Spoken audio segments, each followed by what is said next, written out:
Today, I'm happy to welcome Michelle Cable, President and owner of Panache, a booking agency based in New York City with offices in San Francisco. Michelle, welcome. Thank you for having me, Steve.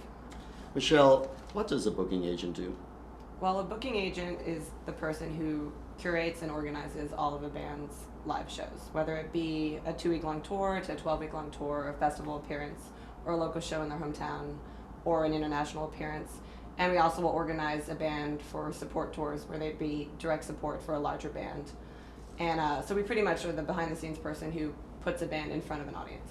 And how did you get started in the business? And is this something that you've wanted to do all your life? Not at all. I didn't even want to work in the music industry when I first started. I was a writer, and I was really bored in the town I grew up in, which was a very small town called Eureka, California.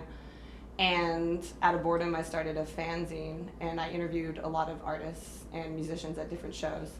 And so I was going out every night, and I met a plethora of people from all over the world, and that grew into me promoting events in the town I lived in. And when I moved to San Francisco, I knew so many people across the country where people asked me if I'd kind of connect the dots and build tours for them. And it wasn't until I met a Japanese band called DMBQ that things really took off. South by Southwest approached us about wanting to showcase them at their festival, and I got a few other artists I work with on the festival. And after that, things really, really grew. I met someone at the festival who worked there who asked if they could work with me because they really believed in what I was doing. And within, a year or two, he also moved to New York and started working as an agent for me. And then I took on a couple new agents, one in San Francisco and one in New York, where I moved. And before I knew it, I had 4 people working for me, plus an assistant and a bunch of interns. And our roster grew to about 150 artists. 150. And what kind of music, can you describe it? It really varies. We work with a lot of experimental musicians, a lot of indie rock bands, a lot of garage, a lot of noise. We work with the blues artists, a lot of DJs. And it varies because every agent has a different taste, and each agent kind of has his own roster. And so he might pick or choose who he works with, and so we reach different audiences that way. And so it varies, and it's growing and becoming more and more eclectic as we work with more and more different types of people and promoters.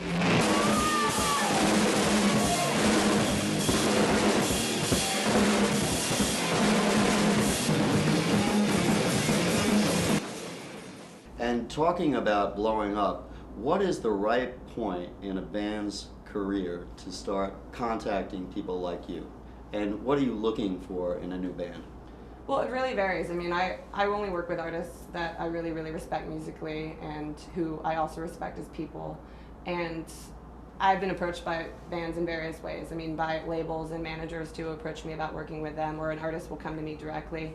A lot of it is word of mouth, personal recommendation from people I work with in the music industry.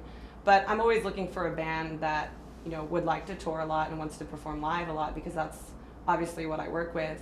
A band that has a label helps, and a band that has a publicist helps, but I work with a lot of bands that don't have those things if I really believe in them. But having those things in place really definitely, gives a band more of a structure and the foundation to push what they're doing further. I also really like a band that has maybe toured once on their own and kind of know what goes into the booking aspect of things, so that way they have a better understanding of what I'm doing for them, and they have more realistic expectations of the natural progression of what they're doing. Tell us about promoters and how you work with them. One thing as a booking agent that I find really important is to make sure the promoter's actually doing the job. And so I'll stay in touch with them, make sure they're putting up the posters, they're sending out, press releases, and I'll kind of, oversee everything to make sure that they're doing everything to put the band I work with in front of the largest amount of people possible. Well, let's take a look at your website. First of all, tell us the name of the site. It's panacherock.com, and the booking agency is called Panache Booking. What role does your website play in your business?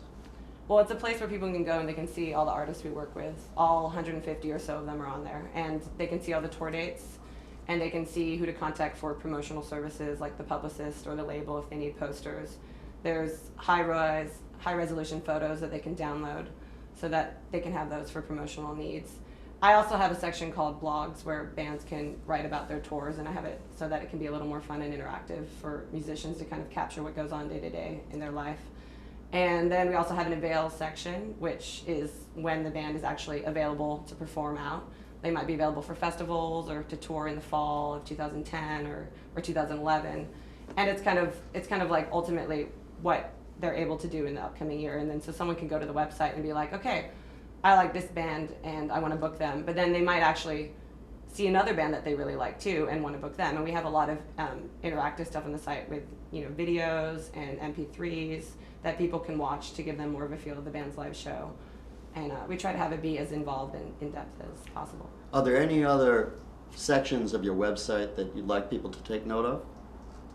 I think I mentioned all of them. I mean, I think a lot of times people don't, totally scroll through and look at the blogs, and that's something that is being updated more and more, and it gives you more of a personal feel of like what the band's actually doing besides, releasing a record and performing at so-and-so club. I know you travel a lot, but do you book gigs outside of the United States? Yeah, I actually do, and a lot of booking agencies in the States are doing this more and more, where I help bands go to Canada for one, and Mexico, and I've brought bands to Australia. I'm bringing bands to Brazil in 2010. I booked a soul DJ in Israel, and I brought a couple bands to Japan. And through what I'm doing, I've met so many people all over the world, and it's really, it's something that people get really enthusiastic when they know that they can actually go outside of the United States and take what they're doing. And I help bands connect with European agents too that might be better fitted. But one thing I found is that even if I'm bringing a band overseas, it's really good to have someone overseas also, helping with the booking process, because they know their culture and their city best. Are there any special challenges involved in booking gigs outside the U.S.? Well, there's work permits that need to be done, and some countries require a tourist visa. Like to go to Brazil, now you have to get a tourist visa for 5 years, which is pretty easy to do. In Canada, you need to generally have a work permit or an exemption letter. There's tax waivers that need to be filed, and then you also have to, the language barrier of course is tough, and you also have to deal with maybe the different ways people work with time-wise. Like in Brazil, people aren't used to booking things 8 months in advance. You kind of have to work with them 3 months in advance or 4 months in advance. And in Japan, it's good to have someone who speaks the language over there who can negotiate details, because even people over there are confused at how the money is broken down and stuff. And so it's just generally helpful to have someone overseeing everything. You recently visited Israel with one of your bands. Tell us something about that band, your experience in Israel, and maybe we can watch some of their music. The band I work with is Monotonics, and they're from Tel Aviv, and they're a band that I've been working with for the last 3 years that have really, really grown rapidly. They went from playing basements to 30 kids to selling out 500 to 600 capacities, within a couple of years of touring. And they've, dedicated their lives to touring. They toured 10 months out of the year. And I had the luxury of going to Israel and seeing them perform over there. They opened up for Faith No More, and it was amazing. But they don't play there very often, because you can really only play once or twice there, and you access enough people that way. And there's so many restrictions in clubs over there too, where there's so many limitations to what they can do, that they don't really enjoy playing over there, because they're a band that you saw them.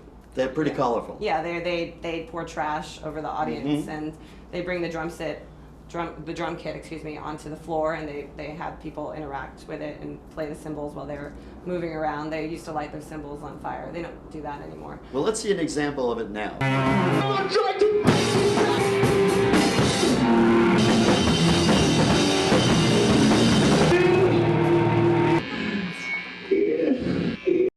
Finally, Michelle, what's on the horizon for Panache?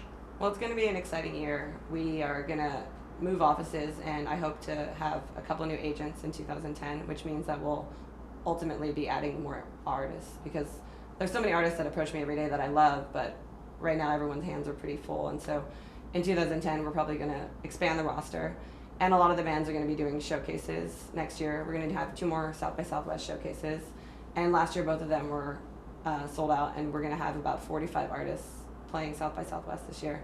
And a lot of the bands are going to be doing more and more festival appearances, large and small, and I see a lot of growth with all of our artists that are going to be touring and active next year, and I'm excited about it. Well, Michelle Cable from Panache, thank you for sharing your time with us today. Thank you, Steve.